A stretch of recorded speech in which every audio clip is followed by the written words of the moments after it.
Dave Walker has been he's been on the show before. He was former U.S. Comptroller General under at least two different presidents, but two different parties. So he's been affiliated with both parties as far as in the office that he held. And I'll let Dave tell you why he resigned, but he's been a pleasure to have on the show. He's always a knowledge base, and he's got some books coming out. We're going to talk about that later on here.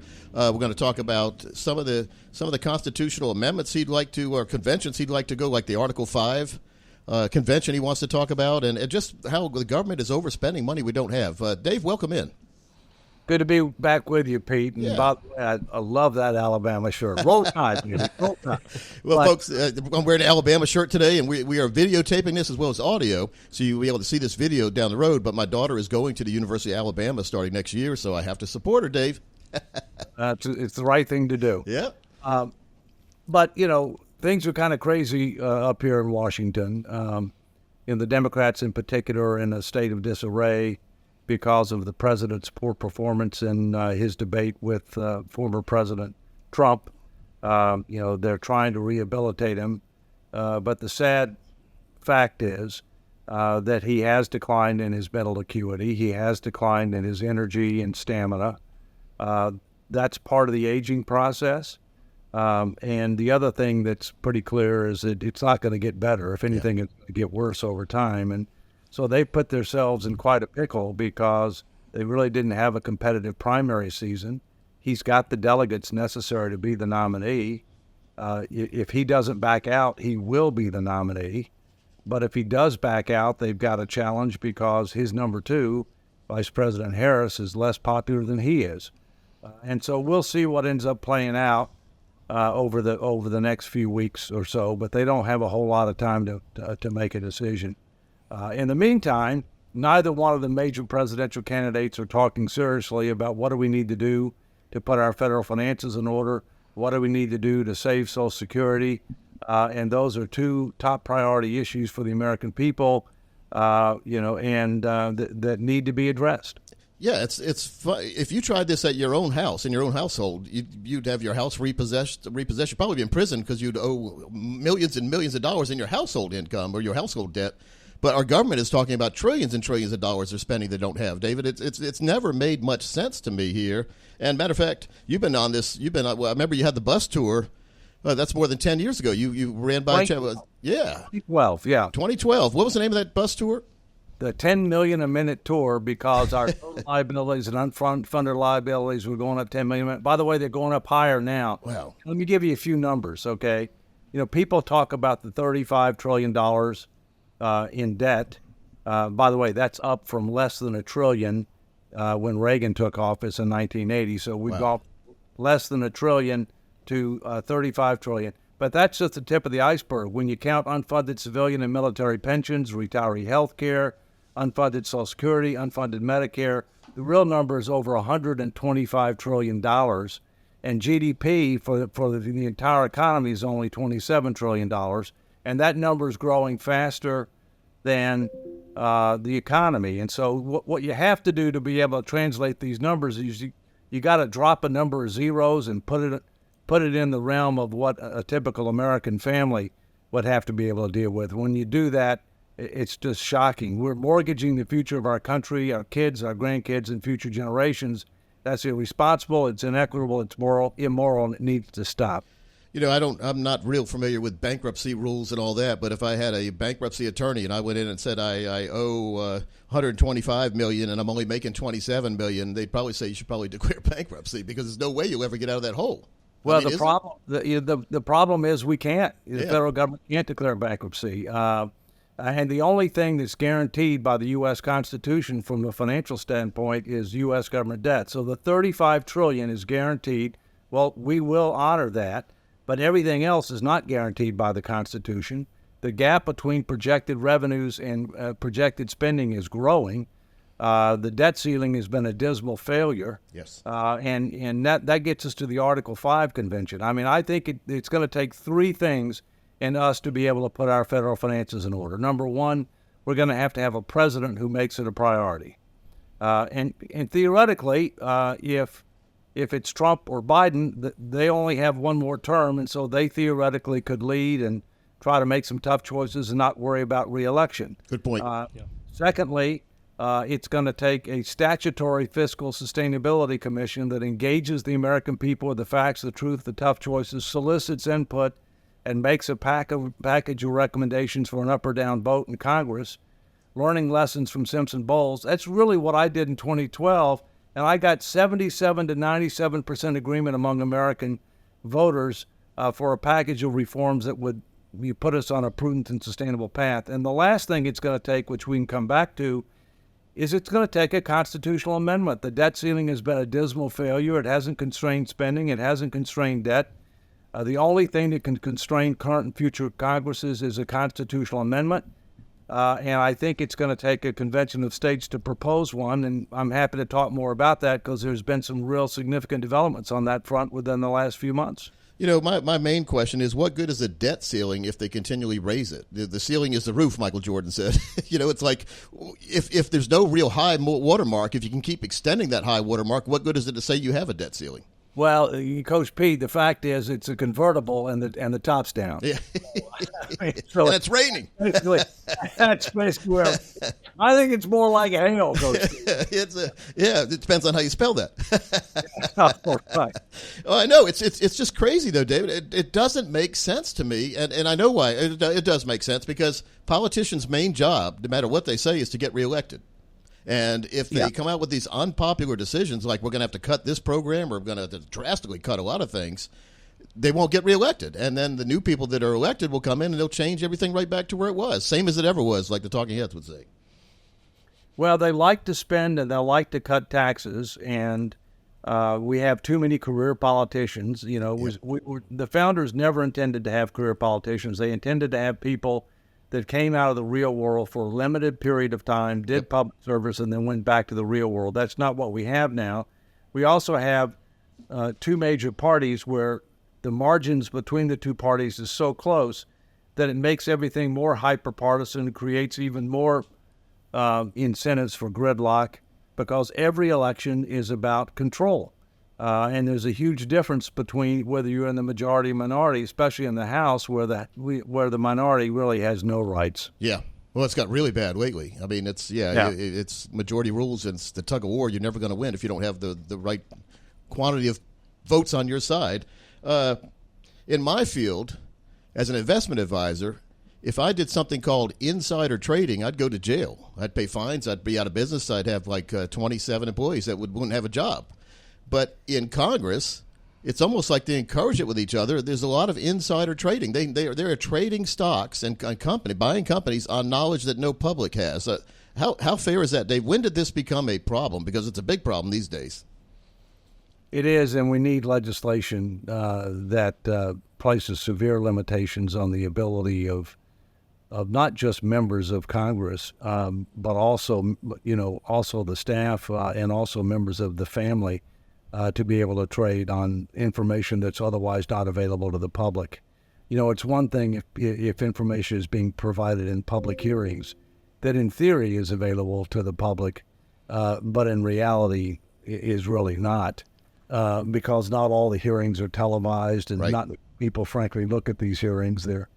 They're more show than go, if you will. And there's a lot of information that's exchanged that never gets in the public eye through these hearings. Most every time I try to watch one of the hearings on C-SPAN or something like that, most of the congressmen are given maybe 5 minutes, and probably 3 minutes of that are spent on a speech they give that has nothing to do with what the point is. It's like they give they're gaslighting live. It's crazy, and they never really get down to answering the real question, so nothing ever gets done. It's a lot of show, but no results. It's all bark, no bite kind of thing. They're playing to the cameras, and they've got they've got something that they want to say. And I will tell you that ever since things became televised, it totally changed, the situation. I know a number of members who, they are pretty humble and modest in private, but when the lights and the cameras go on, they're a totally different person. They've all been told that phrase, it's all about snapshots and sound bites, so they want to say something that the media will pick up and run and make them look good. to their electorate instead of looking good to the public or doing something they're really supposed to do. Balancing the budget, though, very important. What if some of the steps we can do right away as citizens to make sure to accelerate this process of trying to get this spending under control? Well, I'm going to give you several websites to take a look at. Cool. I'm going to give you joefromtexas.com. Joe is a very successful entrepreneur from Texas. He and I worked together to come up with a contract from the American people. There are 10 issues that the American people are concerned about with a way forward to solve that. We're trying to get people to sign up for that, to be able to leverage that, to get members of Congress and the next president to be able to focus on results rather than rhetoric. So joefromtexas.com. I'll give you another one, Main Street Economics.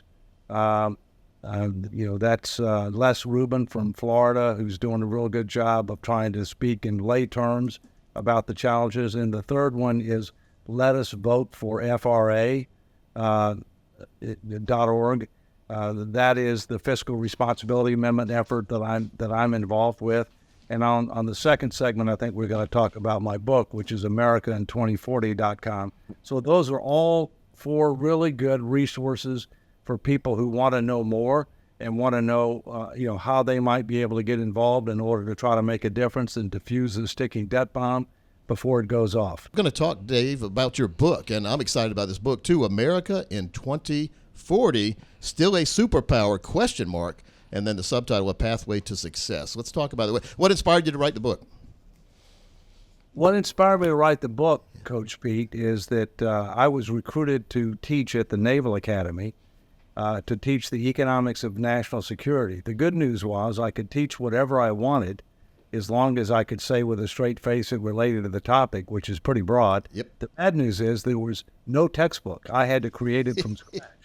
And so I did a tremendous amount of work to put together a syllabus, to do research for reading materials, for studies, reports, etc. Put together all the material to teach the class.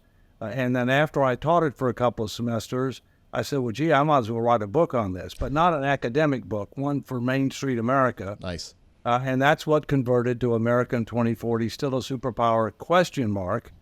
A Pathway to Success. It's a wake-up call, a call to action, and a way forward so that the answer to the question on the cover can be yes. Because right now, we are a superpower with global economic, diplomatic, military power, and cultural influence. But we have a lot of red lights that are flashing, and our future is at risk. And the number one issue, but not the only issue, is we got to put our finances in order. Because if you don't put your finances in order, you're not going to maintain economic power. Yeah. Leading indicator on the way up as a superpower, and the leading indicator on the way down is economic power. And so the book talks about history. It talks about lessons from other powers that have not stood the test of time, lessons from our nation's founders, the big battle that we have going on now, which is really not the partisan battle. It's the ideological battle between founding principles that made this country great and socialist state principles that some people want to adopt. And most importantly, it has specific, illustrative solutions to things like budget controls, Social Security, Medicare, Medicaid, healthcare, taxes, defense, government organization operations, political reforms that have received support from 77 to 97% of representative groups of voters, because the people are way ahead of the politicians. Yeah. Last thing, I recently updated it through the end of 2023. You can get it on Amazon. And there is a website, AmericaIn2040.com. And on that website, not only can you get the book, but more importantly, there's a lot of op-eds and other things that I've published in 2024 that people can take a look at to even be more up to date. So thank you for giving me the opportunity to mention about that. Happy to answer any questions you have. Well, my first thought is I would love it if you would turn the class you were teaching into an online course. I'd take that. I'd love to be in the Naval Academy to see that class, but I mean, maybe you could offer that to the general public. I know a lot of folks that would They'd love to have your class. Well, thanks. I'll think about that, Yeah. Coach. Well, the general public, the average person in the general public doesn't really know what's going on. They just see there's two branches of government, the spenders and the savers. And it looks like there's a lot more spenders than savers. I don't know where the savers are. I think Good point. It's the spenders and the really big spenders. But, and then there's two words, not really words, but 2 points that come to mind. I want you to see, tell me the correlation here. We have the U.S. dollar and we have oil. When I say those two terms, what comes to mind to you? Well, first, I mean, we had a long-standing agreement that oil was only going to be, transactions were only going to be done in dollars, but that's not changed. Yeah. Saudi Arabia, is now accepting alternative currencies to the dollar. One of the real challenges that we have, Coach Pete, is that, we've abused our status as the world's largest reserve currency. That gives us an ability to borrow at lower rates, to achieve more favorable trade terms, and also to be able to impose economic sanctions on others. But there's now a growing rebellion going on to move away from the dollar, to look to alternative currencies or baskets of currencies, if you will. And I don't think we're ever going to lose our reserve currency status, but I do believe we're going to lose market share. Yeah. That can be changed if we put our finances in order. Fiscal policy is the major problem, which is tax and spending policy, but monetary policy has been a problem too, because the Federal Reserve in 2021 and 2022 enabled irresponsible spending by keeping interest rates too low, too long, and then buying a vast majority of the new debt that was issued. Yeah. So we were self-dealing in our own debt. And so we don't just need fiscal reforms, we need monetary reforms as well. And so, you raise a good point. Well, here's another word that when I say this, just what comes to mind, transitory. You remember that? we were told that inflation was transitory. You got to keep in mind, their lips move. And so when their lips move, you got to watch out. But let's talk about that for a second. Yeah. I think it's important to provide some facts and some contextual sophistication. When the current administration took office, inflation was 1.4%. It went to a peak of 9.1% in June of 2022. It's back down to 3.3 to 3.4%.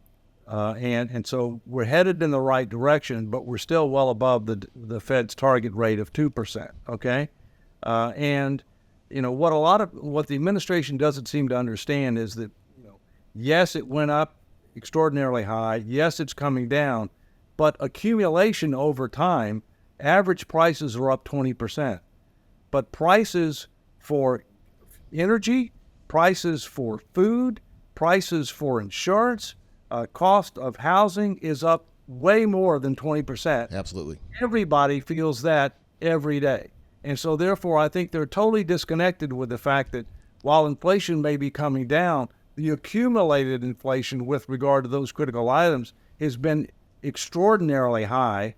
And that's why I think, the Democrats are clearly on the defensive with regard to inflation. Well, anyone who even I shop for junk food. My junk food is a lot more expensive than it used to be, and I don't like that. I get a lot less too. So we have inflation and deflation.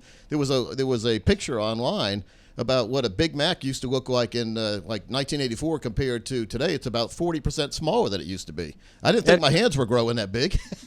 That's called shrinkflation. It is. It's crazy, isn't it? And it happens at the grocery store too. Yes. Where they're trying to, they're trying not to raise prices too much, and so what they do is they reduce what you get.